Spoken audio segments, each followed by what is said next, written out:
She's having problems. I'm unable to abandon her here. When Jack, a former Marine, saw a woman abandoned on a rainy night, he didn't hesitate. The significance of a seemingly insignificant act of kindness was considerably greater than he could have ever guessed. Something that would eternally alter his life occurred the very following day. Welcome to Tales Unveiled, everyone. Let's begin. Jack was a 35-year-old neighborhood delivery driver. Jack enjoyed the straightforward life of carrying parcels and assisting people on his routes, in contrast to his Marine friends who left the service to pursue lucrative security positions. Jack had been in the Marines for 8 years before he started delivering deliveries. Following in his father's footsteps, he joined immediately after high school. He discovered what it really meant to never leave anyone behind while serving. Jack struggled to adapt to civilian life. He was initially disturbed by the city's cacophonous sounds, but he eventually found solace in his delivery routes, where he filled his van every morning and watched the sunrise. It also benefited to live close to the Army training grounds. He was reminded of his better service days by the sound of helicopters. All of the residents were familiar with Jack's white delivery van. He would put in extra time and drive routes that other drivers didn't want to go.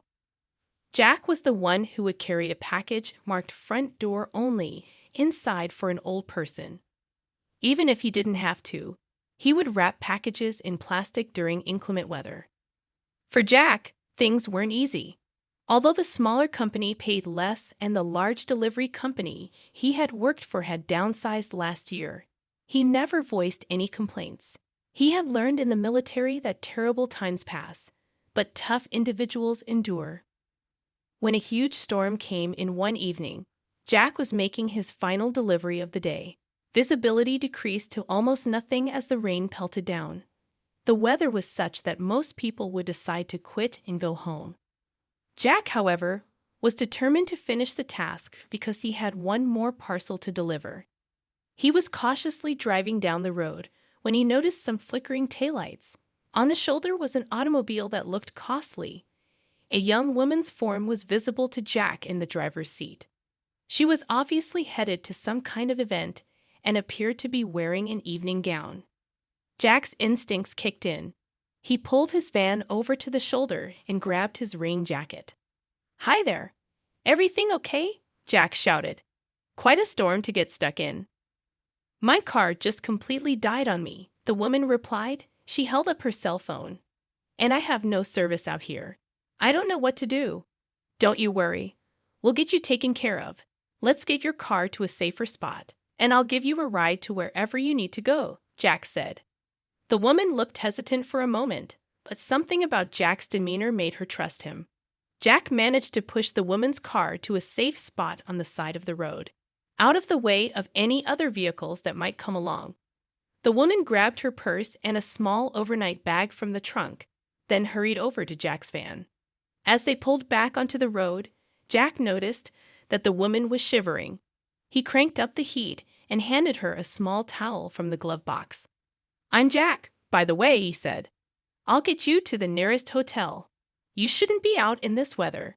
If you don't mind me asking, where were you headed tonight?" "I'm Amelia.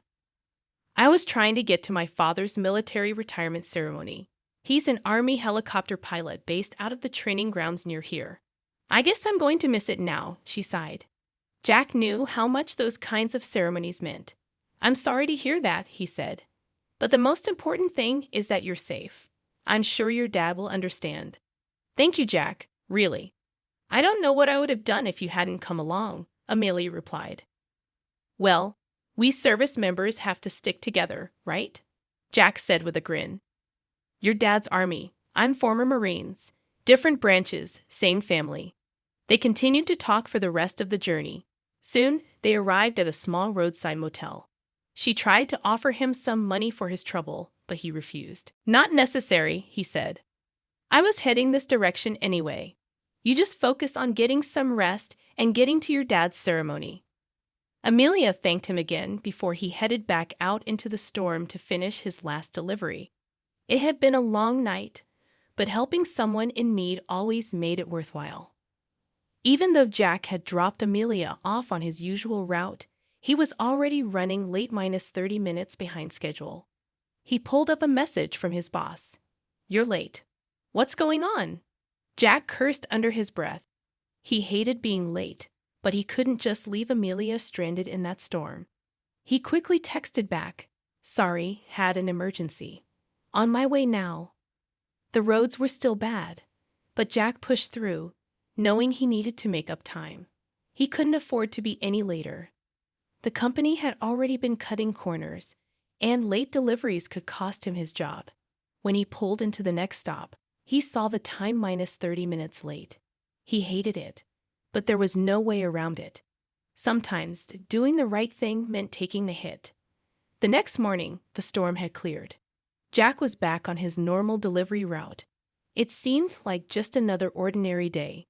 He was making a drop-off at a rural address when a strange sound caught his attention. The deep, rhythmic thump of helicopter blades.